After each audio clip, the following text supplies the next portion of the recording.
This is the nature of things.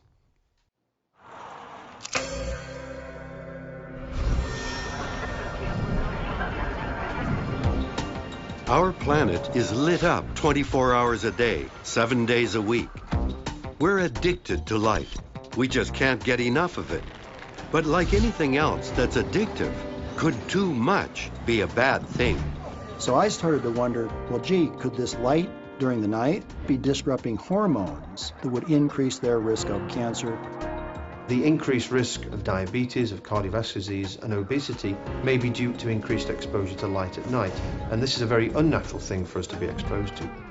My personal circadian rhythms are all over the place. Shift workers have a higher risk of developing certain cancers, particularly breast cancer. Could one of our greatest inventions be causing us harm? Do we really have to turn the lights out?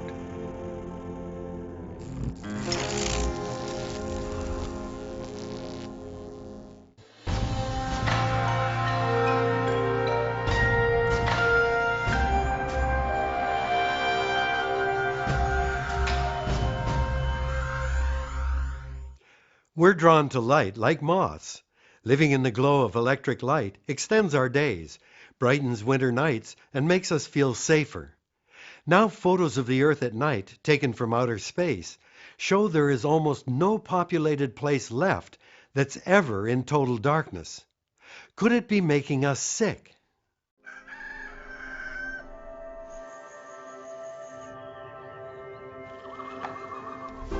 Light. It's a force that nourishes our biological, mental, and spiritual needs. We're almost magnetically drawn to light, no matter what the source. For most of our history, it was only available in the daytime.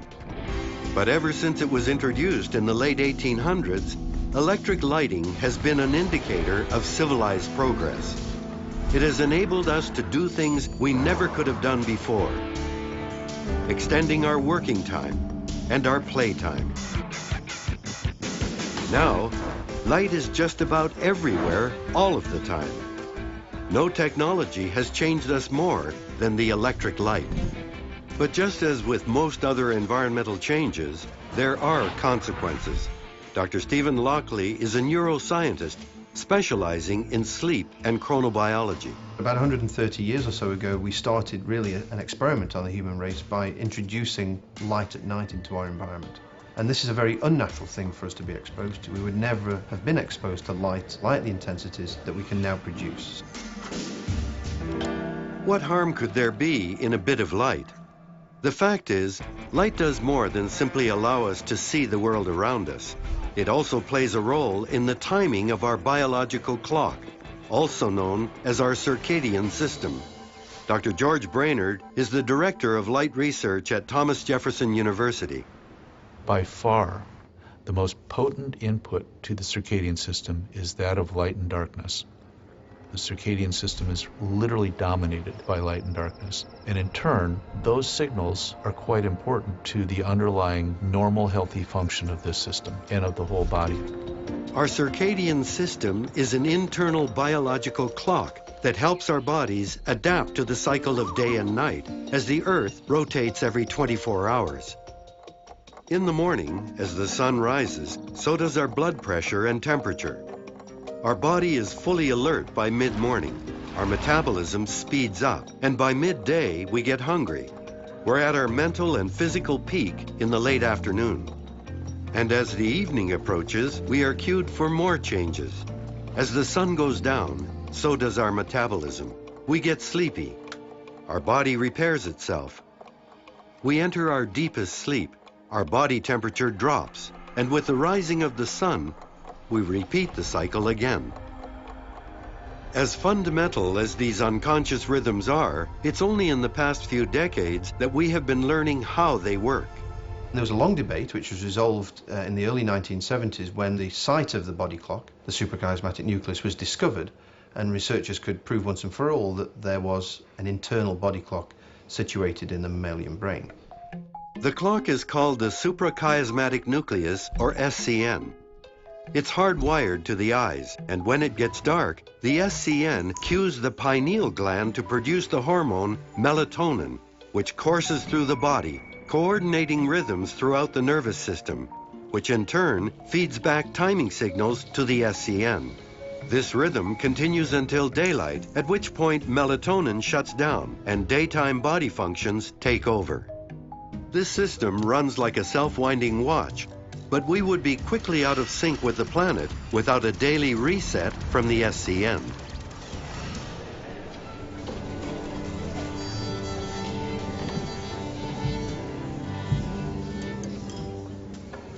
The job of the SCN has been compared to that of a symphony conductor, a timekeeper dictating rhythms to the entire orchestra.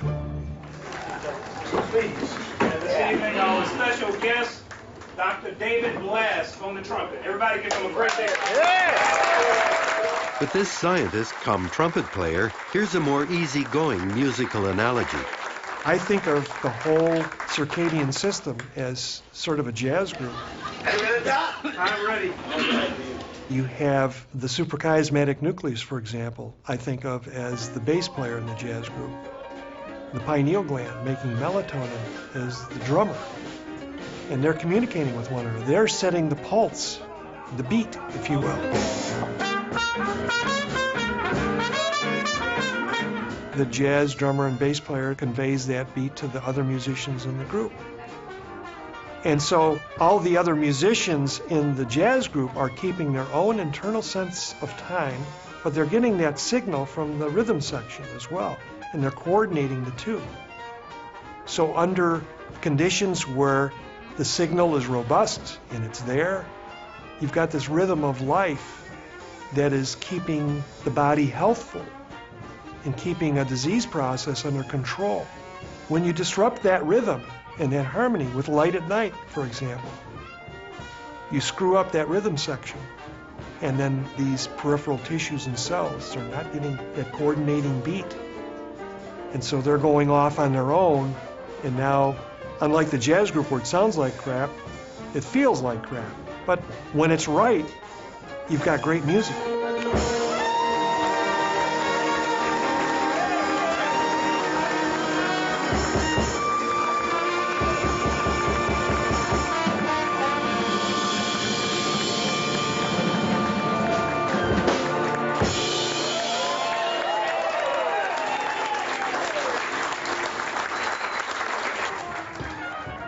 Our musical resonance with the natural world evolved over millions of years of predictable light and dark cycles. But now that most of us live and work indoors, our days are no longer sun-filled.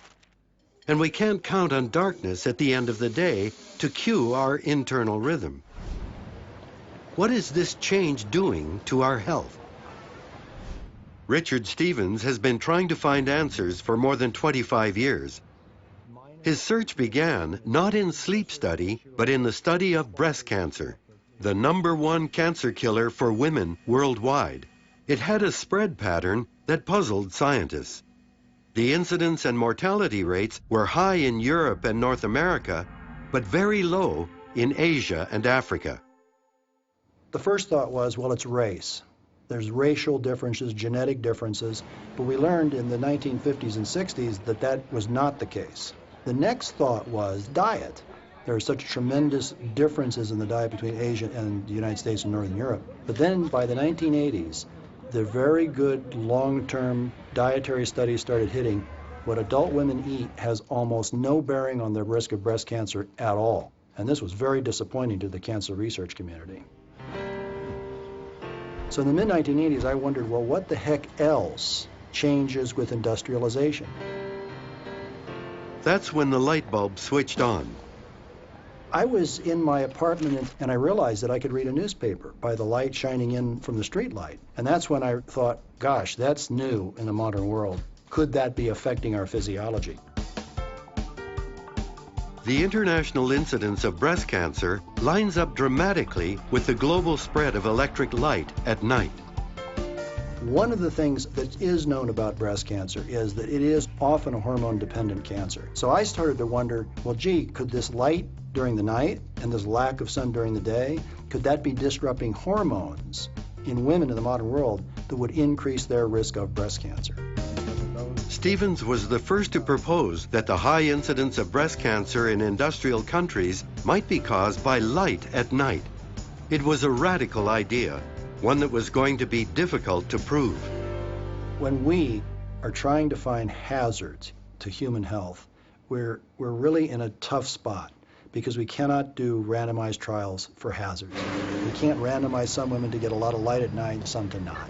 We need some kind of a model. We need a real animal model that demonstrates whether or not light can affect the growth of breast cancer. As Stevens pursued his cancer theory, a scientist at Ohio State University was discovering other new hazards, quite by accident. Dr. Randy Nelson had been testing how light at night would impact reproduction in small mammals by adjusting their light and dark cycles. And then, accidentally, however, we stumbled onto a phenomenon in our laboratory where we moved into this nice state-of-the-art laboratory building with this fancy programmable central computer-generated light switch, and it failed. And the lights were left on all night. And what happened within 4 weeks were that the mice who were in this room had gained about 20% more body mass than the animals that were on the normal light-dark cycles. They first suspected the cause was stress from the bright lights, because these were nocturnal animals. But repeating the experiment with low levels of light had the same effect: fat mice. These animals were gaining this body mass without changing the caloric intake and without changing their exercise. What did change was when they ate. They were getting the same calories every day, but taking them in at odd times.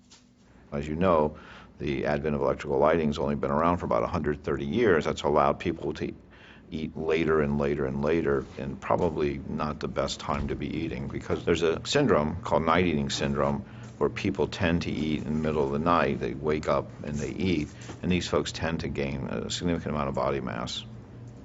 It looks like there's certain of the clock genes get dysregulated, and it affects metabolism. Metabolic disruption isn't the only problem.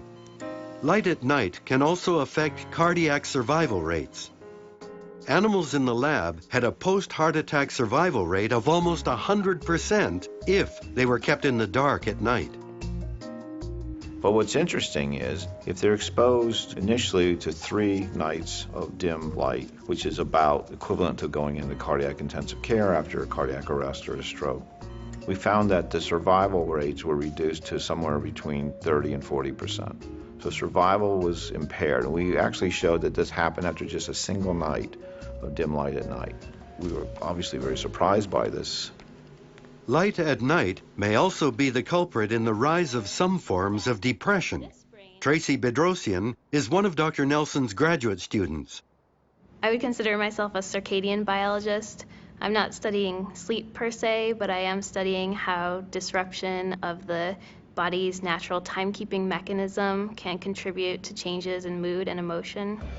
There's a couple different commonly experienced levels of light at night exposure. For the average person, it might be a low level of light, for example, leaving your TV or computer screen on in your bedroom at night. And then on the flip side, there's also people like shift workers, nurses, and flight attendants who are exposed to very high levels of light at night.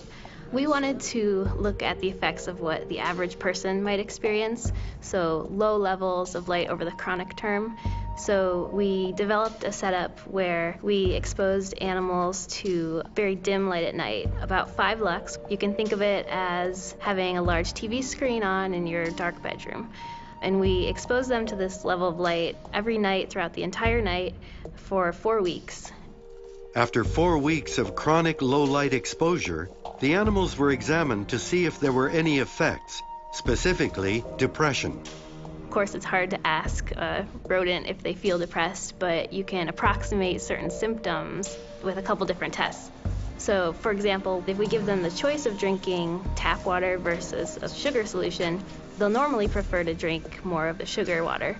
In our animals that were exposed to light at night, however, they had about 50-50 preference for sugar versus normal water, which means they no longer enjoy things they would have normally. The animals' brains also showed increasing signs of tumor necrosis factor, an inflammatory response associated with depression. I was surprised to see that such a low level of light could provoke such profound effects. Another surprise came when the animals were returned to a standard light and dark cycle. I was surprised by the rapidity that it fixed things. So in 2 weeks, she could reverse